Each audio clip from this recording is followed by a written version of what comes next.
उसके बाद में है अपना स्पेकुलम है, जिसमें विजाइना को खोला जाता है ना। इसके बाद में हमारा एआई गन है, जिससे कृत्रिम गर्भाधान किया जाता है। अपना ये है टॉर्च, जिससे विजाइनल स्पेस को अंदर तक के हम देख सकते हैं। कहते हैं कि अगर रोशन करे अंधेरे को तो आदमी क्यों तरसे सवेरे को, आओ मिलकर एक रोशन करे हर एक बसेरे को। सबसे पहले इसको रखते हैं, फिर पिछला पैर उठाते हैं और नहीं सबसे पहले स्टरलाइज करते हैं जहां आसपास का जो विजाइनल सरफेस है। ये अपना कंटेनर है, लिक्विड नाइट्रोजन इसमें रहता है।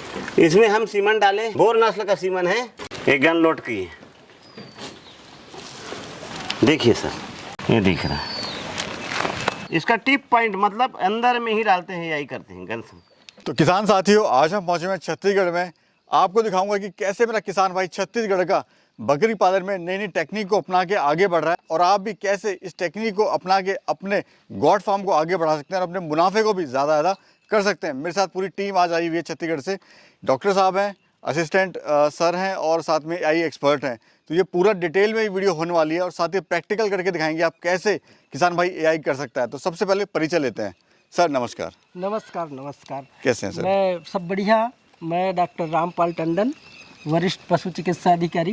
मेरी पदस्थापना पशु चिकित्सालय छुई खदान में है और विगत 13-14 वर्षों से मैं क्षेत्र में लगातार जी घूम घूम कर किसान बंधुओं के साथ पशुपालन के क्षेत्र में, चाहे डेयरी हो, चाहे बकरी पालन हो, चाहे मुर्गी पालन हो, चाहे सूकर पालन हो, इन सब के बारे में किसानों को विस्तृत जानकारी देकर जी उनके प्रॉफिट को मैक्सिमाइज करने के लिए लगातार काम संघर्षरत है और कार्यरत है। मैं श्री ओमेंद्र कुमार गावड़े, सहायक पशु चिकित्सा क्षेत्र अधिकारी जी, पशु औषधालय कुकुरमुड़ा पदस्थ जी। हूँ। और सर आप बताइए। मेरा नाम विजय कुमार वर्मा है। मैं कृत्रिम गर्भाधान रेतन का कार्य कर रहा हूँ।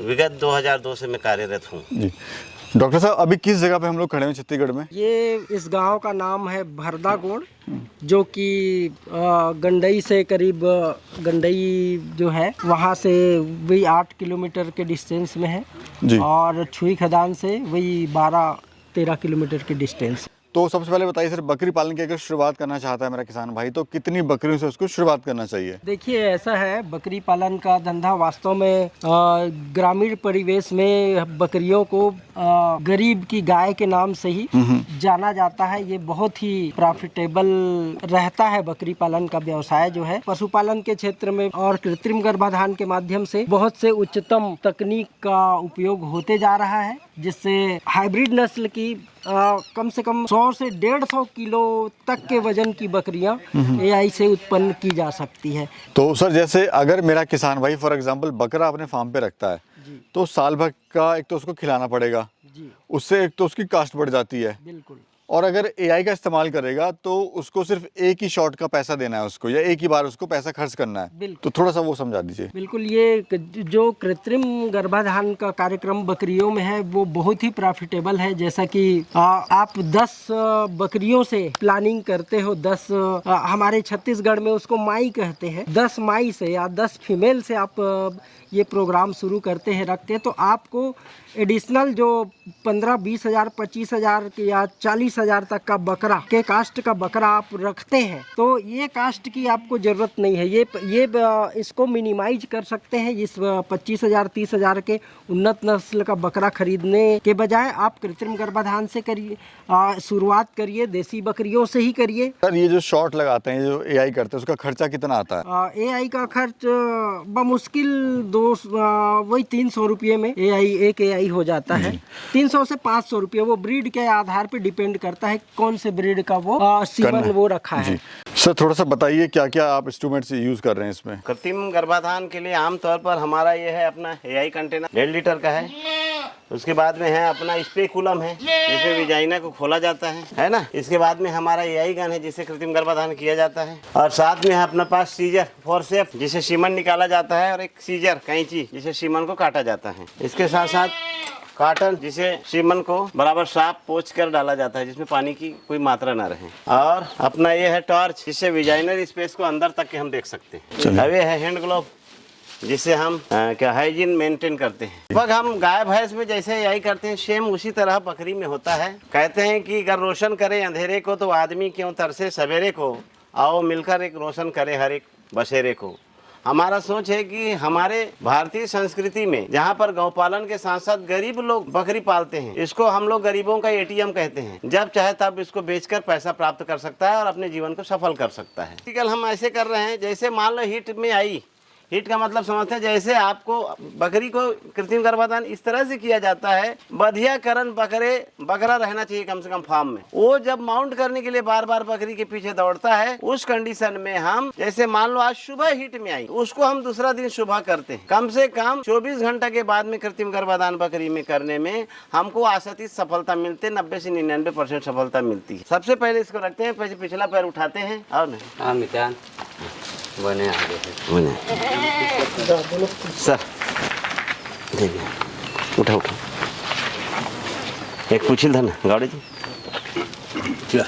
सबसे पहले स्टरलाइज करते हैं, जहाँ आसपास का जो विजाइनल सरफेस है, गंदगी रहती है खास तौर पर, उसको हम पहले साफ करते हैं। साफ करने के बाद में हम स्पेकुलम लेते हैं, स्पेकुलम को विजाइना में डालते हैं। ये अपना कंटेनर है, लिक्विड नाइट्रोजन इसमें रहता है। इसमें हम सीमन डालें, बोर नस्ल का सीमन है।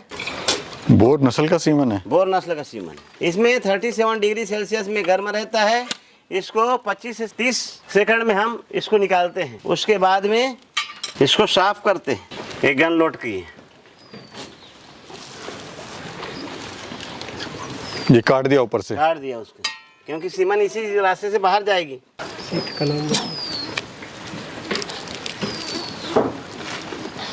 इस तरह से हम गन लोड करते हैं। अच्छा, ये क्या सर पीला पीला? ये पीला है, नोज है, इसी से सीमन अंदर जाती है। उसके बाद में हम स्पेकुलम लेते हैं। अब इसको विजाइनल सरफेस में इसको ओपन करते हैं, विजाइना को। देखिए सर, ये दिख रहा है जी। इसका टिप पॉइंट मतलब अंदर में ही डालते हैं, यही करते हैं गन से। इसमें गिरवा के बाहर ही डालते हैं, अब बिल्कुल टिप पॉइंट में जी। और वहाँ पर हम सीमन छोड़ देते हैं। सीमन छोड़ने के बाद में हम इसको बाहर घुमाते हुए निकाल लेते हैं गन को। उसके बाद में थोड़ी सी क्लाइटोरियस को हल्का सा मसाज करते हैं, जिससे इसके सेक्सुअल आपूर्ति होती है और गाभिन होने में इसको सहायता प्रदान करती है। अच्छा, ये जो सर आपने उल्टा उठा रखा है, इसका क्या मतलब है? इसका विजाइनल सरफेस क्योंकि नीचे होता है तो कृत्रिम गर्भाधान करते नहीं बनता, इसलिए इसको उठाकर करते हैं 90 डिग्री एंगल में, तो इससे अच्छे ढंग से डिपॉजिट होता है सीमन और अपनी बकरी गाभिन हो जाती है। यानी मुश्किल से 5 से 10 मिनट में सर पूरा सिस्टम पूरा खत्म हो जाता है। पूरा खत्म हो गया। अच्छा, कितनी श्योरिटी है कि ये प्रेग्नेंट हो जाएगी या होगी? ये 90 से 99%। वो कैसे पता लगा है किसान की अब मेरी बकरी प्रेग्नेंट? उसका क्या है कि इसका भी हिट साइकिल होता है 18 से 20 दिन वाला। जैसे गाय भैंस में होती है 18 से 20 दिन बाद अगर गाभिन नहीं होती तो पुनः आ जाती है, तो वैसे ही बकरी में अपने अगर गाभिन नहीं हुई तो 18 से 20 दिन में पुनः वो गर्मी में आ जाती है। जी जी। ऐसे किसान को पता चल जाता है कि मेरी बकरी गाभिन नहीं हुई है। अच्छा, इसकी सर कॉस्ट क्या रही अभी लगाने की? इसकी लगाने की, अब मेरे घर से दूर है तो 500 रुपये कॉस्ट है।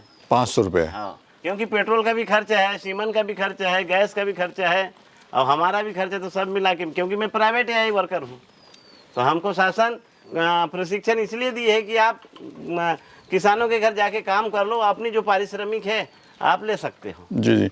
इतना तो सर बकरा 4 दिन में खा जाएगा? हाँ, बात इसमें यह है कि जैसे बकरे को हम, जैसे किसान भी हर साल माने उन्नत नस्ल का बीज बाजार से खरीद कर ही बोता है, उसी प्रकार क्या है कि उन्नत एक बकरा रखेगा तो एक बकरा रखेगा, मान लो 25 बकरियों के बीच में एक बकरा मान लो रखता है कोई किसान, तो वो बकरा 2 साल में वो खराब हो जाएगा, बार बार माउंट करने से वो बीमार पड़ेगी। और क्या है कि जो हमारा जो सीमन आता है वो अच्छे क्वालिटी का उन्नत नस्ल का बीज आता है, जिससे हर बकरियों में आप क्रॉस कराते हो तो उसके अच्छे बच्चे प्राप्त होते हैं। जी जी। डॉक्टर साहब, आपका तहे दिल से शुक्रिया, आपने बड़ी अच्छी जानकारी दी और बहुत सपोर्टिव एक वीडियो बनाने का यहाँ पे हमें मौका दिया। बाकी जो पूरी टीम है, आप लोगों का भी सर बहुत बहुत धन्यवाद, और बाकी जो हमारे फार्मर भाई हैं, इनके इस फार्म पे हम हैं तो इनका भी बहुत बहुत दिल से धन्यवाद।